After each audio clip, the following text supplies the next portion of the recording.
नमस्कार, मैं कुमारी श्रेया। शिक्षा की बात हर शनिवार कार्यक्रम के इस नए अंक में आप सभी शिक्षा प्रेमियों का हार्दिक स्वागत है, सादर अभिनंदन है। पिछले अंक की तरह इस अंक में भी आप सभी शिक्षकों के द्वारा पूछे गए सवालों के जवाब के साथ हमारे बीच उपस्थित हैं शिक्षा विभाग के अपर मुख्य सचिव doctor S Siddharth sir. Sir, बहुत बहुत स्वागत है आपका शिक्षा की बात हर शनिवार के इस नए अंक में। सर, आज का जो सबसे पहला सवाल है वो ट्रांसफर के संबंध में है। कहते हैं ट्रांसफर के संबंध में कुछ अपडेट देना चाहेंगे। देखिए, जैसे कि आपको पहले मैंने पिछली बार भी बताया कि 1,30,000 टीचर्स का ट्रांसफ़र हम लोगों ने जिले सब आवंटन किए गए थे और साथ ही साथ उनका स्कूल आवंटन की प्रक्रिया सभी जिलों में शुरू हो गई है।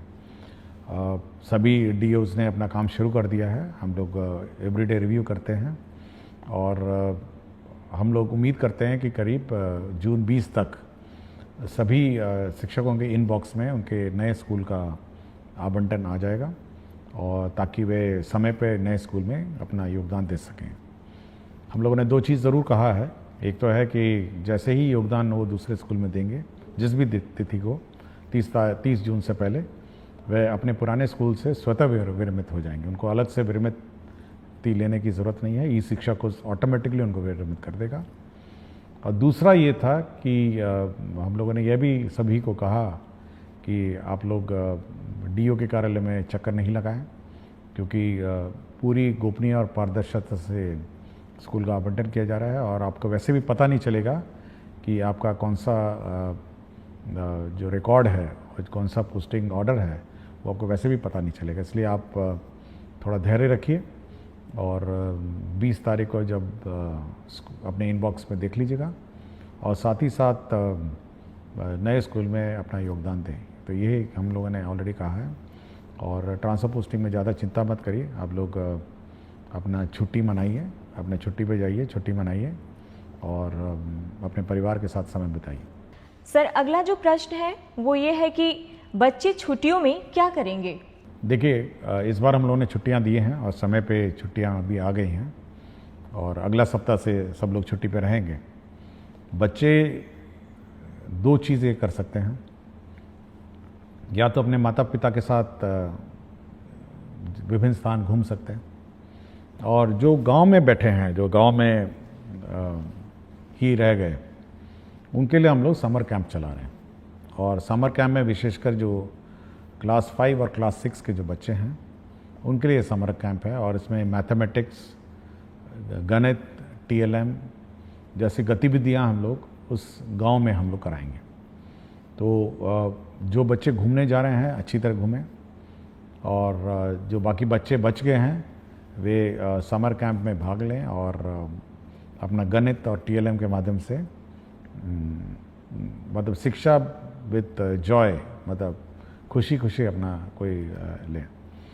दूसरा है कि हम लोगों ने, आपको जानकारी होगा, हम लोगों ने होमवर्क भी सभी कक्षाओं के लिए वेबसाइट में डाला है और सभी स्कूल के जो टीचर्स हैं वो डाउनलोड करके बच्चों को अपना होमवर्क लिखवाएंगे।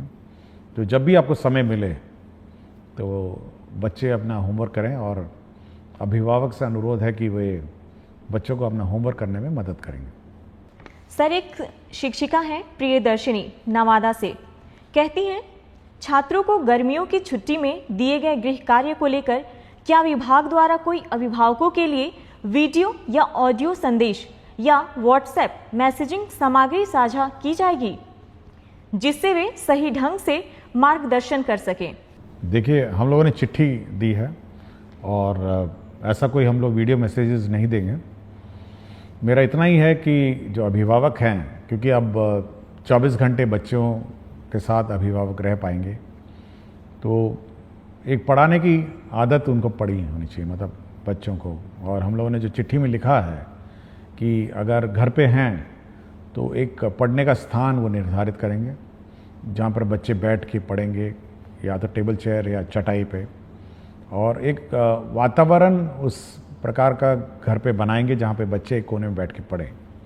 थोड़ा पोस्टर्स लगाएं, गणित के पोस्टर्स लगाएं और चार्ट पेपर लगाएं, ये सब थोड़ा वातावरण बने। तो जो बच्चे घर पे हैं, हम चाहते हैं कि एक पढ़ने की ललक माता पिताओं के साथ बैठ के हो उसकी, और ये लर्निंग प्रोसेस जो है उसको और रुचिकर बनाने की कोशिश करें, ताकि जब वे स्कूल में बाद में आएँ तो एक पढ़ने की ललक उसमें हो और एक पढ़ने की आदत हो, और बच्चे खेलें कूदें। मतलब छुट्टी का समय है, बरसात भी आई गई है, तो बच्चे अपना खुशी मनाएंगे। और जो बच्चे माता पिताओं के साथ घूमने गए हैं तो अपने जहाँ जहाँ स्थल गए हैं वहाँ पे लर्न करेंगे और सीखेंगे। हम लोगों ने होमवर्क भी इसी प्रकार दिया है कि जब आप बाहर जाएंगे तो किस प्रकार के गतिविधि और किस प्रकार की चीज़ें ऑब्ज़र्व करेंगे, और उसका आप रूपरेखा अपने होमवर्क में लिखेंगे। तो जब लौटेंगे तो आपका होमवर्क टीचर देखेंगे, चेक करेंगे, और आपने क्या आनंद और क्या आपने खेल कूद किया है इसके बारे में पूछेंगे। तो ये खुशी का माहौल होना चाहिए माता पिताओं के साथ, टीचर्स के साथ, अब बच्चों के साथ, कि वे छुट्टी मनाएं। सर अगला प्रश्न है कि नमस्कार सर मैं एक डाइट व्याख्याता हूँ। सर हम लोगों की छुट्टी से संबंधित अक्सर अलग अलग आदेश निकाले जाते हैं और उस आदेश के तहत हम लोगों को आर्थिक, शारीरिक के साथ साथ पारिवारिक समस्याओं का सामना करना पड़ रहा है। जैसे 3 दिन से अधिक की छुट्टी प्राचार्य स्तर से नहीं बल्कि निदेशक महोदय के स्तर से होगी। सर हम लोग मानसिक उत्पीड़न से गुजर रहे हैं, कृपया समाधान करने की कृपा करें। देखिए, अभी कुछ दिन पहले जो SCRT के डायरेक्टर ने पूछा कि सर स्कूलों में तो बंद है, क्या हम लोग ट्रेनिंग समर वेकेशन में कराएं नहीं कराएं। तो मैंने उनसे स्पष्ट कहा कि जब सब स्कूल बंद हैं, सब टीचर्स बाहर हैं, तो आप किस चीज़ का ट्रेनिंग कराएंगे। तो मेरे ख्याल से हम लोगों ने मना कर दिया, भाई जब टीचर्स ट्रेनिंग छुट्टी पे हैं तो डाइट उसके दौरान नहीं होगी। दूसरा है, हम लोग का ये विचार है कि जो छुट्टियां हैं वो सब ऑनलाइन ली जाए और प्रक्रिया भी ऑनलाइन हो। टीचर्स की जो प्रक्रिया है हम लोग ने स्पष्ट कर दिया है कि ऑनलाइन होगी, और आपको जानकारी होगा कि कुछ ही दिन पहले हम लोगों ने ये गाइडलाइन इशू किया है, इसमें स्पष्ट किया है कि किस प्रकार की छुट्टी कौन स्वीकृत करेगा और कितने दिनों में स्वीकृत करेगा। तो छुट्टियां स्वीकृति में स्पष्टता होनी चाहिए, ये हम लोगों का मत है। टीचर्स के लिए हम लोगों ने कर दिया है, तो डाइट के लिए भी हम कर देंगे। सर अगला सवाल कुमारी निधि प्राथमिक विद्यालय सुहाग किशनगंज से करती हैं। कहती हैं, एसीए सर को मेरा प्रणाम।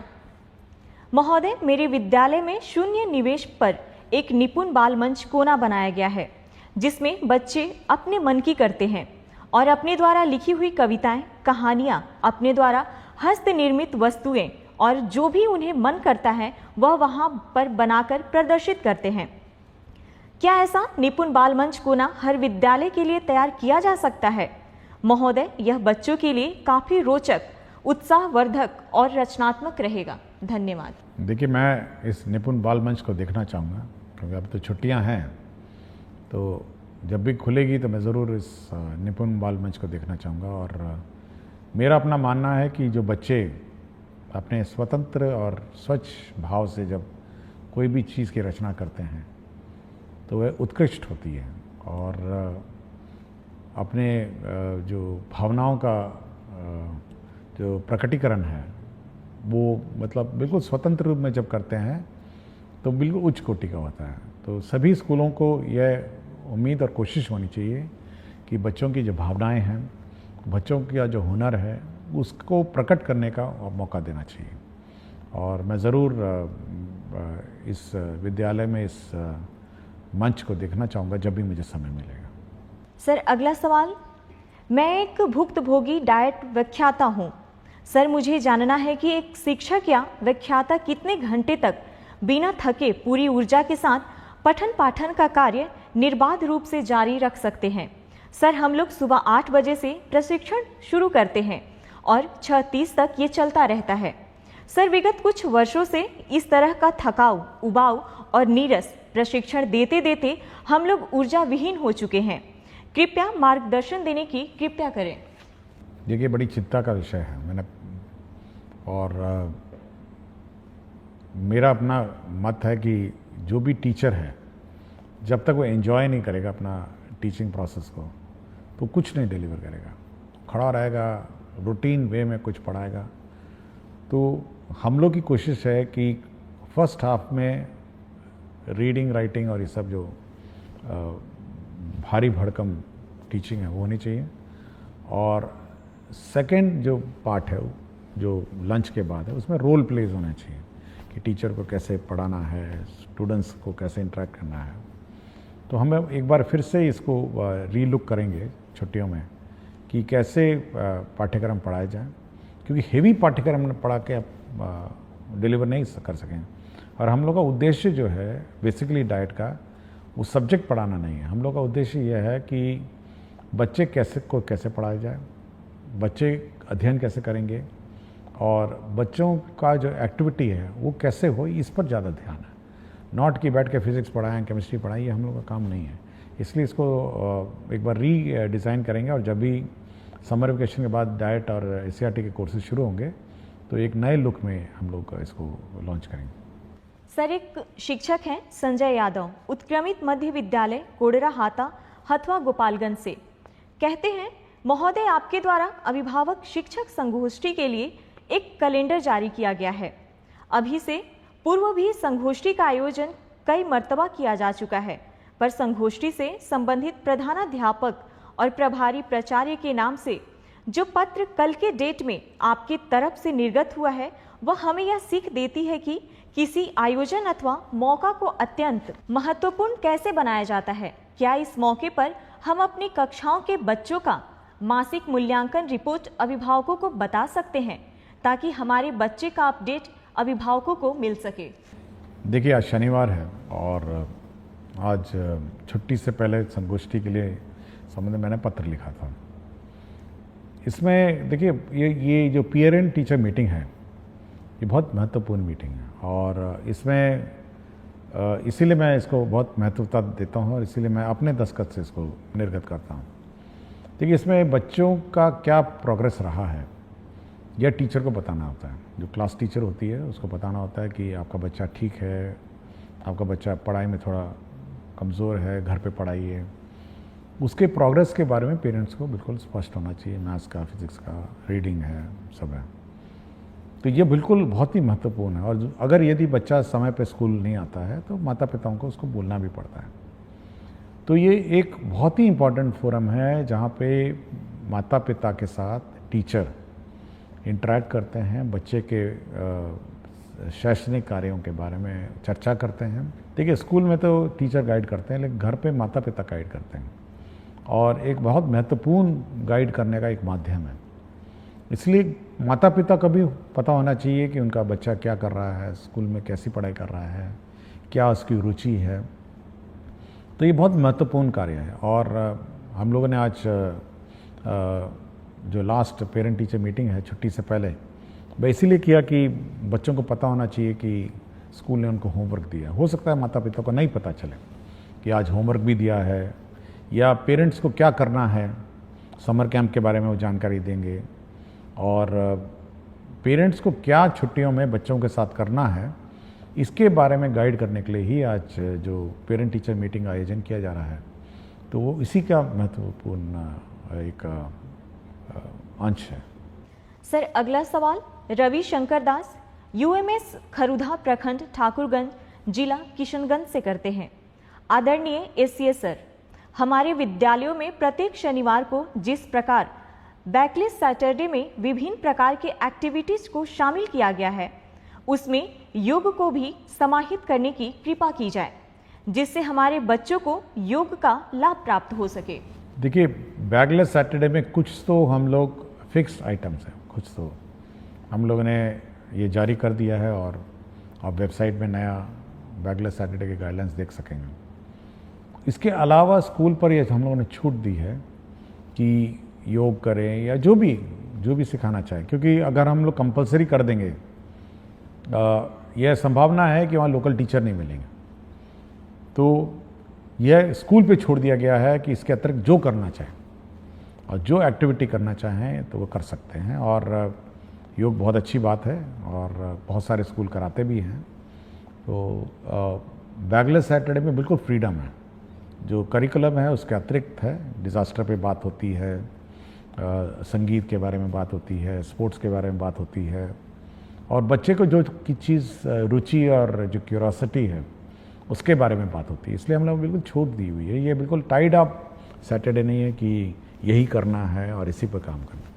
सर, एक शिक्षिका है बेबी कुमारी गोनवा पोवारी उच्च विद्यालय से, कहती हैं सर, क्या हर महीने होने वाली अभिभावक शिक्षक संगोष्ठी के लिए कोई एकीकृत रिपोर्टिंग प्रारूप या पोर्टल विभाग उपलब्ध कराएगा जिससे सभी विद्यालय एक समान रूप से रिपोर्ट भेज सके? देखिए, इतना रिपोर्ट अगर आने लग जाए तो हम लोग का तो विभाग बिल्कुल का सर चकरा जाएगा, और ज़्यादा रिपोर्ट हम लोग को चाहिए भी नहीं। हम लोग देखिए, हम लोग ये उम्मीद करते हैं कि अभिभावक और जो शिक्षकगण उस स्थानीय स्तर पर समस्याओं का समाधान करेंगे, स्थानीय स्तर पर अपना हल निकालेंगे। अब हर चीज़ हम रिपोर्ट लेके, हर चीज़ हम अगर इकट्ठा करने लगे तो उसका कोई हल हम नहीं निकाल पाएंगे। हाँ, फीडबैक अगर आपके पास है कोई संगोष्ठी के बारे में कि कैसे अच्छा करना है या उसमें सुधार करना है, तब तो बात सही है, लेकिन हर चीज़ का रिपोर्ट हम नहीं ले सकते ना। ये हम चाहते हैं कि पेरेंट और स्टूडेंट और टीचर आपस में स्थानीय स्तर पर विचार करें और मामले का समाधान निकालें। सर, एक शिक्षिका है अंकिता दरभंगा से, कहती हैं सर, कुछ स्कूलों में अभी भी कुछ बच्चों को अभ्यास पुस्तिकाएं नहीं मिली हैं। क्या इसके लिए एक तेज ट्रैक शिकायत निवारण प्रणाली बनाई जा सकती है जिससे हम संगोष्ठी से पहले यह सुनिश्चित कर सकें? देखिए, मैंने कहा था कि छुट्टियों से पहले सभी किताबें मिल जाएं, और अगर मिली नहीं तो मैं ऑब्वियसली संबंधित में कार्रवाई करूँगा। मैंने बहुत स्पष्ट कहा था, और ये कहा था कि बच्चे छुट्टियों से जाने से पहले किताब लेके जाएंगे और पढ़ेंगे। एक बार हम लोग रिव्यू करेंगे अभी, क्योंकि छुट्टियां हैं, कि किस किस को किताबें नहीं मिली और किस कारण से नहीं मिली। लेकिन ये यदि नहीं मिली है तो बड़ा चिंता का विषय है। मैं पहले भी बोल चुका हूँ, और पिछली बार भी मैंने कहा, एक बच्चे ने किताबों के बारे में चर्चा भी की थी, तो अगर नहीं मिली तो मैं इस पर एक बार समीक्षा करूँगा और देखेंगे, इसको कोई रिजॉल्व करने की कोशिश करूँगा। और अगर कोई इशू होगा तो हम लोग कोशिश करेंगे कि अब तो टीचर तो है नहीं, तो बच्चों को आइडेंटिफाई करना भी मुश्किल है, तो एटलीस्ट जो छूट गए हैं, जिस दिन स्कूल खुलेगा वहाँ पर उस किताबें रखी रहेंगी। सर, अगला सवाल है, सर, पीटीएम के लिए निर्गत पत्र अत्यंत शानदार है।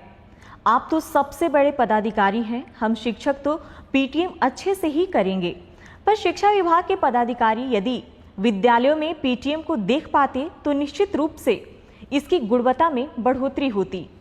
देखिए, पीटीएम के बारे में हम लोगों ने ज़रूर आंकड़े मांगे हैं कि कितने बच्चे आए थे, कितने माता पिता आए थे और क्या चर्चा हुई थी। तो एक गूगल शीट हम लोगों ने निदेशक के माध्यम से हम लोगों ने निर्गत किया है, तो उतना डेटा तो हम लोग को आ ही जाएगा कि कितने माता पिता पेटीएम आए थे और क्या हुआ था। मैंने जैसा कहा, देखिए, हर चीज़ को अब हम लोग इतनी क्षमता भी नहीं है कि इतनी बड़े 77,000 स्कूल में पीटीएम हो रहा है, तो मॉनिटरिंग है। बट हाँ, फ़ोटो है उसमें, आपके पीटीएम का फ़ोटो है कि सच्ची में पीटीएम हुआ था या नहीं हुआ था, ये सब रिकॉर्ड्स है। और मैं चाहता हूँ कि कुछ ज़्यादा मतलब मॉनिटरिंग, इतनी मॉनिटरिंग मत करवाइए कि मतलब व्यवस्था में हम कन्फ्यूजन में हो जाएं। टीचर्स और स्टूडेंट और पेरेंट्स अपनी कोई व्यवस्था करवाइए और इस व्यवस्था को अपने संचालन कराइए। सर, अगला सवाल आशीष कुमार विद्यालय प्राथमिक विद्यालय तिरसकुंड जिला अररिया से, कहते हैं सरकारी विद्यालय में विद्यालय अभिभावक गोष्ठी एक बहुत ही सकारात्मक पहल है। जिस प्रकार टीचर ऑफ द मंथ का पुरस्कार विभाग द्वारा दिया जाता है, विद्यालय भी हर गोष्ठी में एक बेस्ट परफॉर्मेंस देने वाले बच्चों के अभिभावक को सम्मानित करे और वर्ष के अंत में सभी गोष्ठी में सबसे अधिक सक्रिय अभिभावक को सम्मानित करे तो इस कार्यक्रम में और अधिक सक्रियता बढ़ सकती है। देखिए, हर स्कूल का अपना विद्यालय संचालन समिति है और हम चाहेंगे कि उस विद्यालय संचालन समिति है, जो कमिटी है, उसमें जो अभिभावक हैं वही सदस्य रहते हैं और थोड़ा बढ़ चढ़ कर अपना योगदान देंगे। हम लोगों ने टीचर्स ऑफ द मंथ का कॉन्सेप्ट लाए थे कि हर टीचर को हम लोग पुरस्कृत मेरे दस्तखत से जाता है। स्टूडेंट को भी हम लोग अवार्ड करते हैं कि स्टूडेंट ऑफ द वीक के। ये होना चाहिए कि जब भी अब पेटीएम होता है वहाँ पर उस पेरेंट्स के सामने इस बच्चे को पुरस्कृत करिए कि ये one of the best student है। इससे दो कारण हो सकते हैं। एक तो जो अभिभावक हैं वो प्राउड फील करेंगे, देखिए मेरे बेटे को स्टूडेंट ऑफ द वीक या 15 दिन में जो भी है अपना फोर्टनाइट है इसको पुरस्कार मिला। और दूसरे जो अभिभावक हैं उनको ये प्रेरणा होगी कि भाई मेरा बच्चा भी अच्छा परफॉर्म करे। तो ये बहुत ही इम्पोर्टेंट फोरम है कि उस फोरम पर के सामने आप ये पुरस्कार देंगे, तो ये एक अच्छी बात होगी। मतलब ये कि उस पेरेंट्स के सामने सभी पेरेंट बैठे हुए हैं तो बच्चों को पुरस्कृत की जाए। सर, आज का आखिरी सवाल। सुहानी कुमारी वर्ग 7वीं कन्या मध्य विद्यालय अमला की छात्र हैं। कहती हैं, सर मुझे सारी किताबें मिल गई है, उसके लिए सर का धन्यवाद। पर मेरे मन में एक प्रश्न है कि आपके बहुत सारे फोटो हम देखे हैं और सभी में आप वाइट शर्ट पहनते हैं, तो क्या इसके पीछे कोई राज है? सर, हम बच्चे जानना चाहते हैं। देखिए, पिछली बार आपने प्रश्न उठाया था आपकी किताबों के बारे में, तो अच्छी बात है किताबें मिल गई हैं। और एक और प्रश्न भी था कि सुपौल में एक स्कूल था जो नया बना हुआ था और उसका संचालन नहीं हो रहा था, वो भी शुरू हो गया था मंडे को, वो भी शुरू हो गया। तो जो भी प्रश्न पिछले बार इश्यूज़ उठे थे उनका समाधान हो गया है। जहाँ तक वाइट शर्ट की बात है, देखिए इसकी दो कारण हैं। देखिए, हर स्कूल का अपना यूनिफॉर्म होता है, उसका ये कारण होता है कि सभी बच्चे मतलब एक तरह दिखते हैं, मतलब नीले कमीज़ों में दिखते हैं। और दूसरा, उनको उस कमीज़ पे ज़्यादा ध्यान नहीं देना है। मतलब जब स्कूल के लिए तैयार होकर आते हैं तो एक ही कमीज़ है, मतलब नीली कमीज़ पहननी है, नीली पैंट पहननी है या निकर पहनना है। और उसी प्रकार मेरा भी जो कबर्ड है उसमें ऑफिस के लिए जब तैयार होता हूँ तो केवल दो ही प्रकार के कपड़े हैं, वाइट कमीज़ें हैं और ब्लैक पैंट है। तो मुझे ध्यान और मुझे दिमाग नहीं लगाना पड़ता है कि आज सुबह ऑफिस में क्या पहन के जाऊंगा। उसी वाइट में से एक शर्ट उठाता हूँ, उसी ब्लैक पैंट में पैंट पहनता हूँ और मुझे अपने मन और मस्तिष्क में तनाव नहीं रहता है। एक तो फॉर्मल है, मैं तो कोई रंगीन नहीं पहन सकता हूँ और मतलब जीन्स और टी शर्ट पहन के तो ऑफिस नहीं जा सकता। एक बहुत ही सभ्य और फॉर्मल ओकेशन है। और दूसरा ये है कि ज़्यादा दिमाग लगाने की आवश्यकता नहीं मुझे। ज़्यादा दिमाग अपने काम पे लगाइए, ज़्यादा दिमाग अपने मतलब जो आज दिन भर करना है उसके बारे में सोचिए कि आज दिन भर क्या करना है। तो ज़्यादा दिमाग मेरा उसी में लगता है।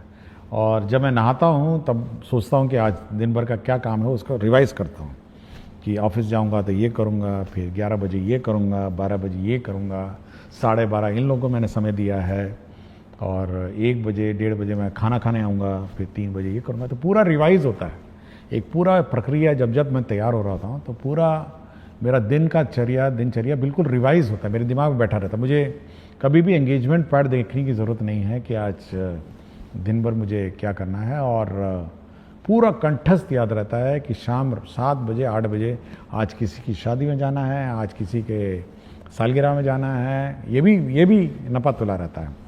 तो इसलिए ये दिमाग बिल्कुल नहीं लगाना पड़ता मुझे। और कमीज और पैंट और शर्ट में मैं ज़्यादा दिमाग नहीं लगाता। वाइट शर्ट और ब्लैक पैंट यही दो है जो मैं ऑफिस पहन के जाता हूँ। इसके अंदर मैं कोई रंग नहीं पहनता हूँ। इसलिए मैं बच्चों को भी कहता हूँ अपना यूनिफॉर्म पहनिए, सभी लोग यूनिफॉर्म पहनिए, सब इज्जत से दिखेंगे और ज़्यादा माथापच्ची नहीं है। कभी कभी मैं देखता हूँ बच्चे यूनिफॉर्म नहीं पहनते, कोई रेड टी शर्ट पहना हुआ है, कोई वाइट टी शर्ट पहना हुआ है, तो एक तो भिन्नता हो जाती है ना स्कूल में, एक जैसे दिखते नहीं हैं, समानता नहीं है स्कूल में। और अगर हम लोग छोड़ दें बिना यूनिफॉर्म के तो आप सोचते हैं कि जो अमीर बच्चा है वो अमीर बच्चे की तरह ड्रेस करने लग जाएगा, जो गरीब बच्चा है वो गरीब की तरह ड्रेस करने लगेगा। एक कंपटीशन और प्रतिस्पर्धा हो जाएगी कि देखिए वो बहुत अच्छा पहन के आई है, वो बहुत अच्छा पहन के आया है, हम भी पहनेंगे। तो ये सब छोड़ के सब एक रूपता, एक साथ कपड़े पहनिए और ध्यान शिक्षा और शिक्षा ग्रहण में लगाइए। बहुत बहुत धन्यवाद सर। शिक्षा की बात हर शनिवार कार्यक्रम के अगले सप्ताह में आप सभी शिक्षकों और बच्चों के प्रश्नों के साथ फिर से मिलेंगे। धन्यवाद।